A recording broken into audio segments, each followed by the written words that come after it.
Next up, we have least common multiple with prime factors. So in the last video, I was showing you how to just list the multiples and find the least common multiple. Now today, we're going to do another method where we're using the prime factors. Okay, and you guys know the drill. You should have your paper and a pencil and follow along with me as we go. Here we go. So there's just two basic steps that we're going to follow here whenever we are doing this method. So step number one, you need to make factor trees for each number so that we can get the prime factorization. Anytime you see prime factors or prime factorization, you should think trees. Okay, and then after we make our factor trees, we're going to look at those prime factors and we're going to multiply each factor the greatest number of times it occurs in any number. So that might sound a little bit confusing right now, but we're going to go through a few examples together and I think you're going to get it.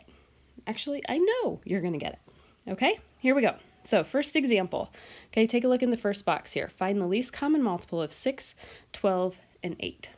So you guys would make a factor tree for each one of those numbers. I have already done that step and I have listed the prime factors out in this box. Okay, so we're going to go on to step 2. Multiply each factor the greatest number of times it occurs in any number.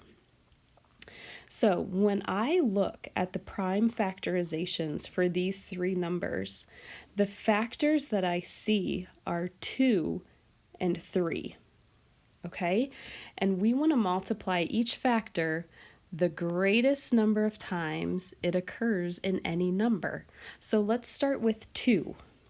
I have 2 occurs 1 time in 6. It occurs 2 times in 12. And it occurs 3 times in 8. So we're going to use the 3 times that it occurs in 8 because that's the greatest. Okay, and then I'm going to kind of cross those 2's out because we've already taken care of our 2's. And then we look at 3.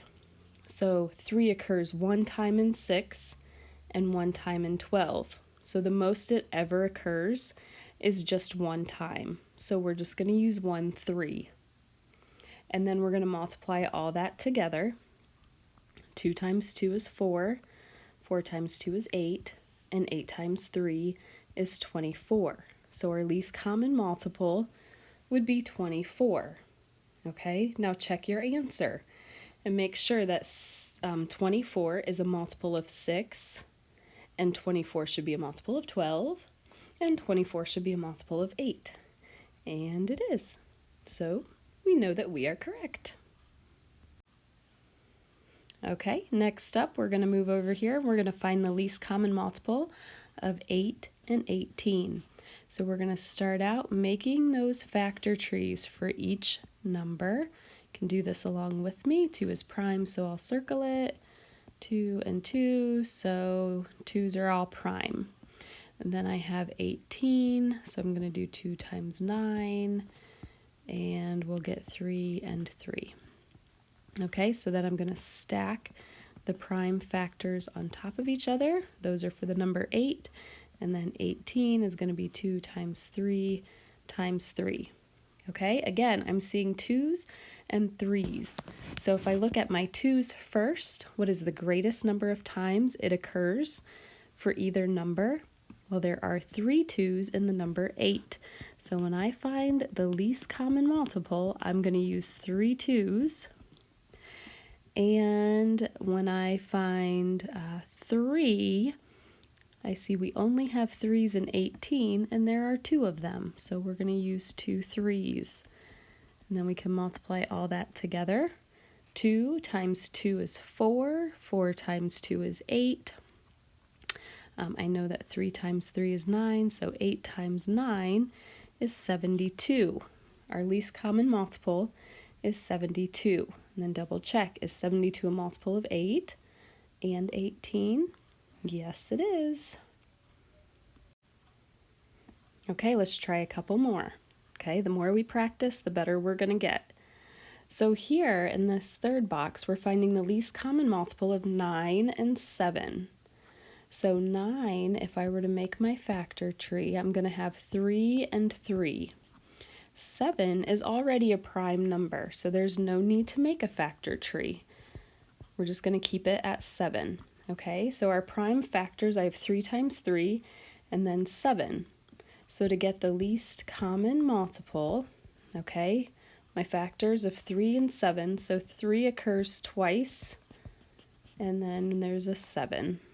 So I'm just going to multiply all that together, and it will equal 63. And when you get to the point where you know what numbers you have to multiply to get the least common multiple, if you want to use a calculator to make that step a little bit quicker, you're welcome to do that.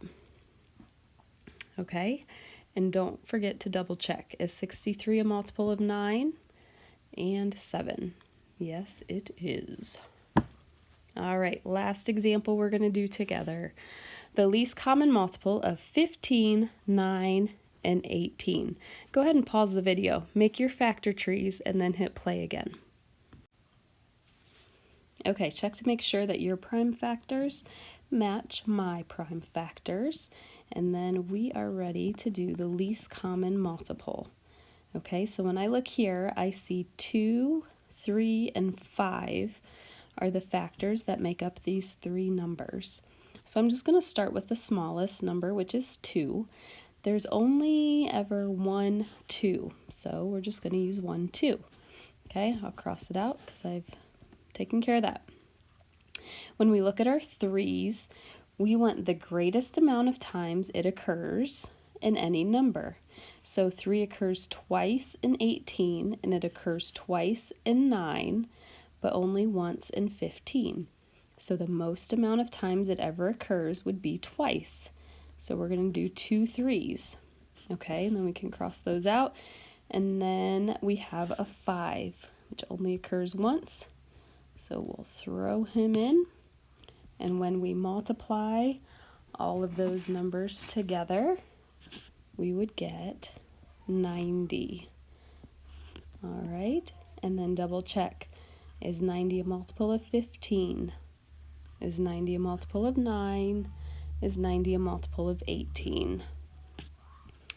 Yes. All right, you guys are going to go practice this. And as always, let me know if you have any questions.